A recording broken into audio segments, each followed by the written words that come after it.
Hello everyone and welcome to our series on problem solution fit,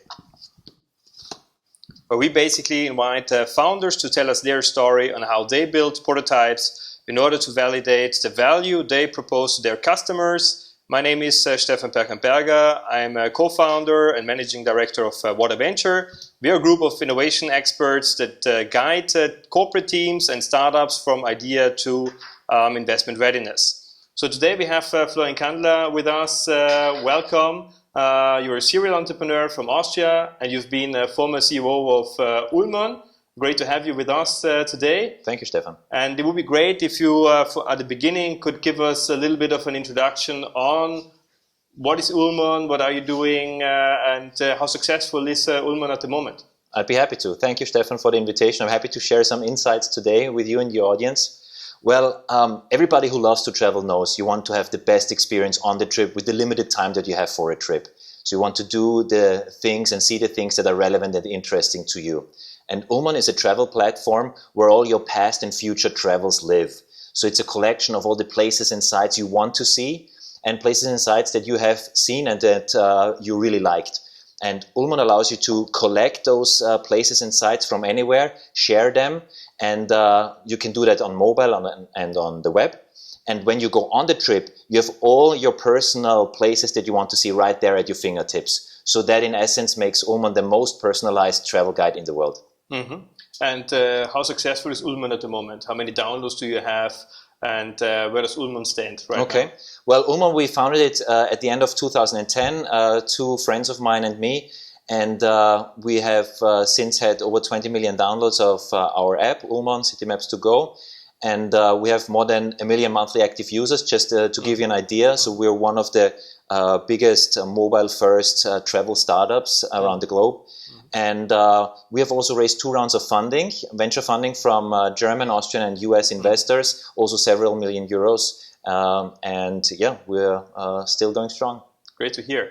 So basically what we always say is that when you start thinking about your prototype, you actually have a customer value proposition in mind. So I would like to know basically what was your customer value proposition, what you actually wanted to validate, and how did your prototype look like?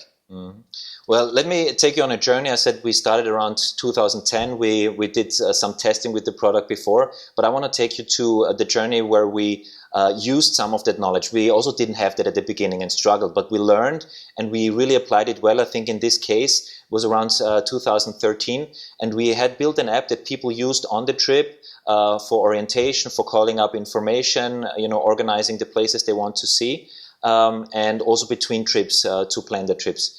But we were struggling or trying to find the magic solution or a new way to see how to cater to the audience, to give them the more relevant content.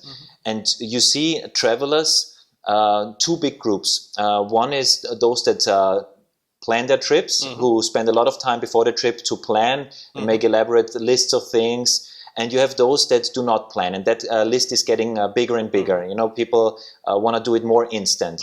So that's the superficial wise, knowledge, and people are wise in that sense. And we also had data to support this. But if you go one level deeper, what you find out is that those people that do not plan or say they don't want to spend a lot of time planning, it's not that they don't want to have a great trip, they don't want to prepare the trip or invest the time to make sure that they have a great trip, but they consume the information in a different way.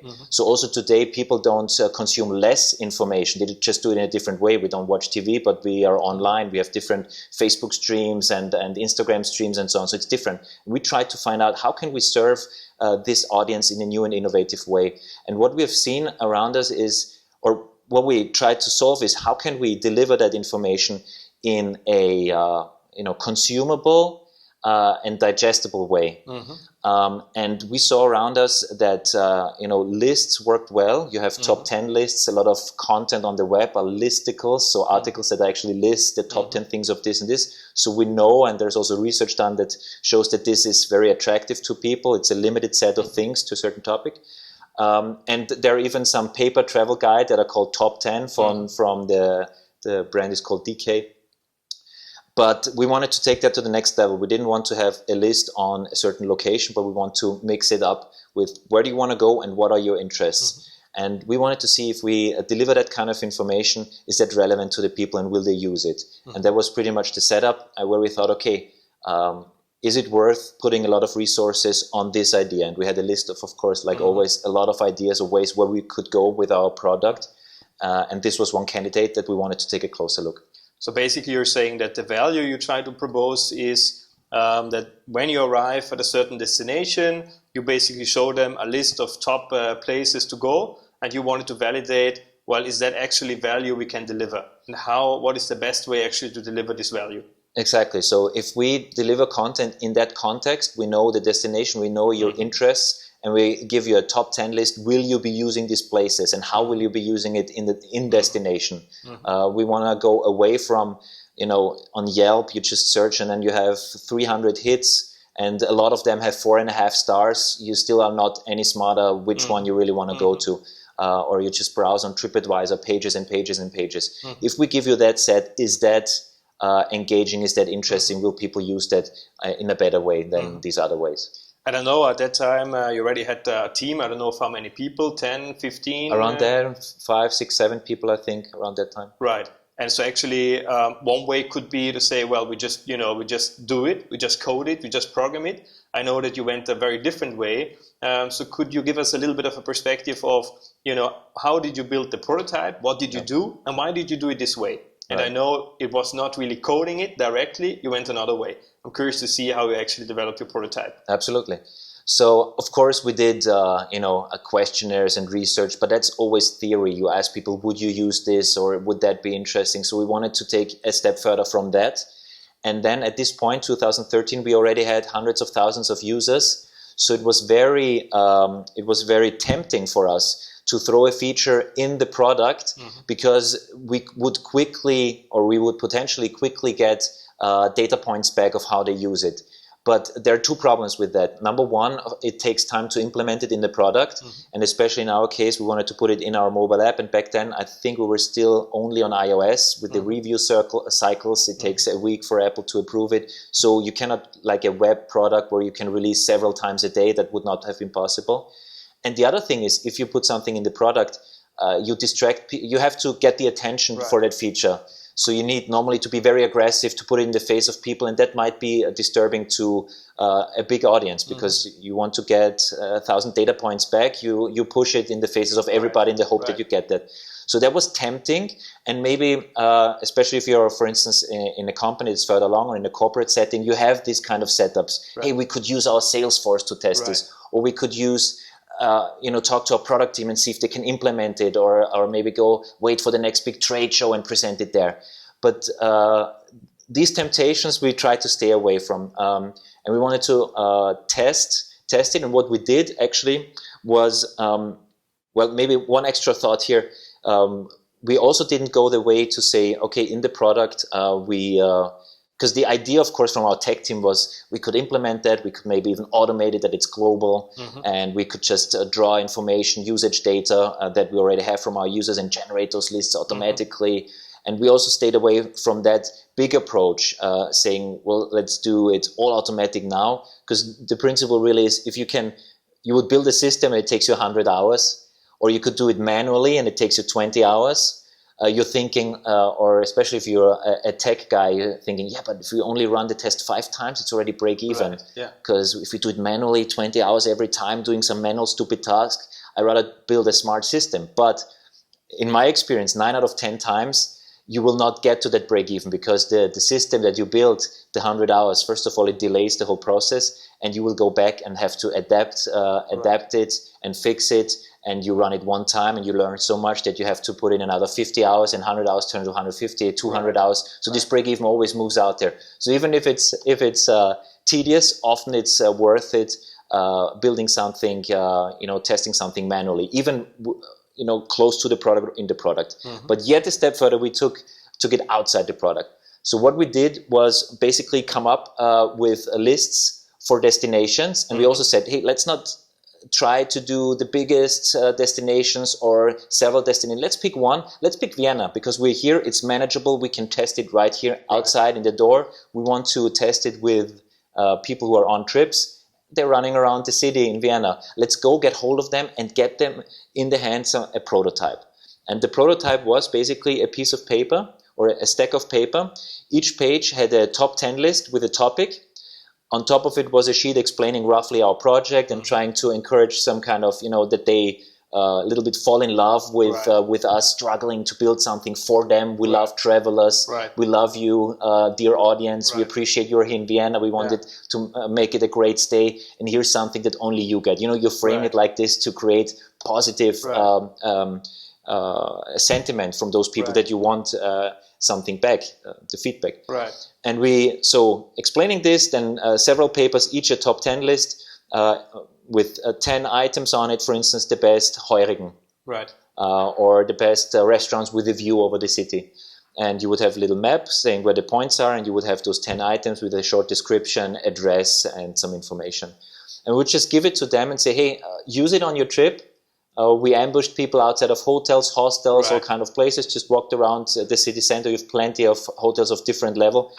And also said, well, give us your feedback at the end. And there was just an email address at the end of the paper saying, well, tell us how you used it and was it useful. So that was pretty much the setup, completely outside of the product. And that we set up that list within a few days, just brainstorming in the team, then sending out emails to some friends saying, hey, do you still have a great Heurigen that you like? And that was the list done within a few days. And I mean, first of all, I would be curious on who went out there. I mean, was it you? Was it like employees of yours, other co-founders? How many people did you talk to? And what was their reaction?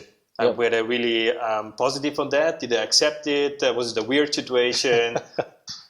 Well, no, I did it. I mean, I went out there and go door to door because, I mean, I have a sales background, so maybe I have a little bit of a thick skin. I know what to expect in these situations where not everybody says, Florian, great that you're here. I was waiting for you. When I woke up this morning, I was hoping you would stand here outside the hotel. That doesn't happen. So, of course, they're like, okay, who are you guys?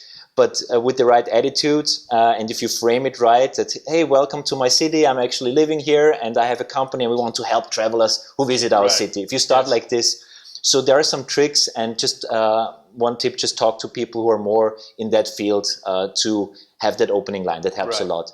But of course, there are people who are like, and just leave, or maybe they don't speak English so well, or they just are grumpy in the morning. I can relate to that as well. So expect that maybe even more than half don't want it. But we handed it out to a couple hundred people, and that was enough to get, I think we had almost 10% feedback coming out of that, which I think is a great conversion rate. So maybe just to set the expectation here. But no, go out there and do it. And maybe, I know it's a struggle, and especially, I don't know, if you're young, you're maybe not so experienced, so you're worried to do it. If you're older, you're like, okay, people will think, what is a 40-year-old guy or 30-year-old guy doing here? Don't worry about it. You just have to take that step. And maybe to sweeten the deal for everybody who listens to this, it's so helpful having these personal contacts. Because how you can use it is these people, those that wrote back, they're really engaged already on a certain level. You can turn those into people that give you more feedback further down the road. You can use them to turn them into evangelists, actually asking them to spread the word. They will do it automatically to some degree, but you can just say, hey, could you reshare this Facebook post? Could you build up this audience? And in some cases, you even recruit some amazing employees out of that pool. I know many startups who did similar things where they reached out to people who were just connected to the topic somehow. And it turned out that they found some people who turned out to be employees and great employees. So what you're basically saying is that it's not just about feedback on your product and feedback on the value proposition, if you're able to deliver the value proposition, yes or no, but you say it's much more. It's really building up this community, getting early customers, having people that might act as multipliers, as you say, as employees. So there's more value to it than just pure feedback on the value proposition or on the product you try to build. Absolutely. And don't forget these relationships. If you don't hide behind your computer and you have a product that you deliver online because it's a software, or in an organization you have the sales team who then goes out, that's convenient and that's tempting. But I'm trying to encourage people, if you take this rough road and it's something new and it's tough to some extent because nobody likes rejection and people you don't know on the street, and they're like, leave me alone. That's no fun feeling. But every 5th, every 10th person will really, hey, that's fantastic. Oh, what do you, oh, great. Yeah, absolutely. And you collect 10, 20, 30 of those people. That's already so powerful and so helpful in exactly those ways that you just also mentioned. And when you think back on the feedback you received, so you say that you actually had an email address on your paper, and you said that like 10% of the people which actually you handed out this paper really replied to it. And how did that really help? What kind of insights did you get, if you can remember? I think it's already quite a bit of time ago, but what was the value you generated out of it? Absolutely. So several impulses that in the end led us to say, okay, let's pick this one idea from a list of ideas and really put more resources on it. Because basically the process we have set up is a big funnel that everybody can throw into, be it customers through the support or just team members or anybody, ideas. And we try to say, okay, if we implement that idea, what impact does it have on certain KPIs, certain target numbers? And we narrow it down to those candidates. But then still we don't start coding, like in this example, but we want to figure out which one do we really pick. And this one gave us a lot of impulses that we then started to implement that in different ways. And one was just the number of almost 10% people writing back. That's already a strong signal. Also people then explaining either in that email or in some dialogue how they used it.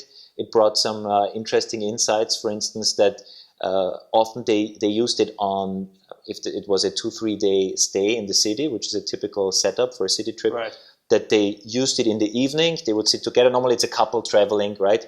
A couple or some friends. They look over the list in the evening and plan out things for the next day, or in the breakfast session. Like, okay, we're non-planners, but then there is this impromptu planning day by day, and they use that list for that. And of course, also a certain part, a little bit less than half, said, no, we really had it with us, and we looked up, okay, we're here now, is any of those things nearby? So that really reinforced our belief that this is a format that people actually go back to and consume. And now, if you think on a more general level, right? So, as we heard from you, the prototype really worked in the Ulmon case, right? But if you think in more general terms, and we have you typically work with corporate teams and startups, and what would be your advice on prototyping? What kind of guidance would you give them in general terms? How should they come up with a prototype? Most important if they think about a prototype. Well, my big belief and biggest learning is that when it's about prototyping, that's where you cannot use, templates. So if you read a book with that explains some ideas, how other people did it, that's good inspiration, and you should definitely consume it and look at this because it stimulates your idea. But in the end, it's creativity. Because what you're trying to do is find out what value do I want to produce? How can I test whether this is actually a problem and I can create value towards that problem in a way that I use as little time and effort as possible. And this could be completely outside the product, could be in a completely different context, but you're testing the same hypothesis.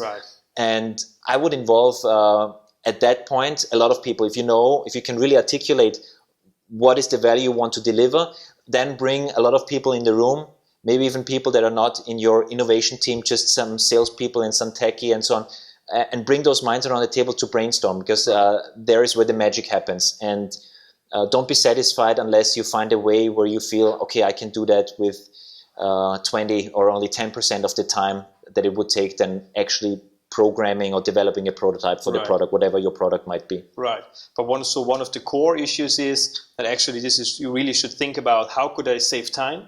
So how could I be as fast as possible? And then obviously look at the resources. How can I do something which consumes as little resources as possible, right? So that should be the main frame, if you want to say so, about how should the prototype look like. Exactly, and absolutely. And then try to do it yourself, even if it's painful. If you have, okay, it's 10 hours and I could delegate this to someone, you will always do it better because you have all the context. And often in this interaction with people, you can learn much more because, I don't know, you end up in a conversation in front of the hotel. Some people are very talkative, and then you can right there extract some extra information. Only you can do that, or someone of your core team. And you build these personal relationships. It's like these soft facts around it, knowledge that you gain there and relationships that you build that are so valuable. So you're saying co-founders, get out of the building by yourself, try to learn as much as you can by yourself, and don't hide behind the computer. Exactly, but also business Perfect. professionals, some very seasoned, heads of departments or team leaders. Don't be shy getting out there. I know, salespeople are more relaxed with that, but if you have more of a project management or product function, you don't do that so often to just go out in the wild. Right. But it's totally worth it. Perfect. So Florian, thank you very much for sticking around with us. For all the rest of you, thank you very much for tuning in into this session on Problem Solution Fit. Last but not least, our website. Here actually you can find more of this awesome content. In that sense, thank you very much for being around. Florian Kandler, thank you very much for being here with us. Very welcome, Stefan.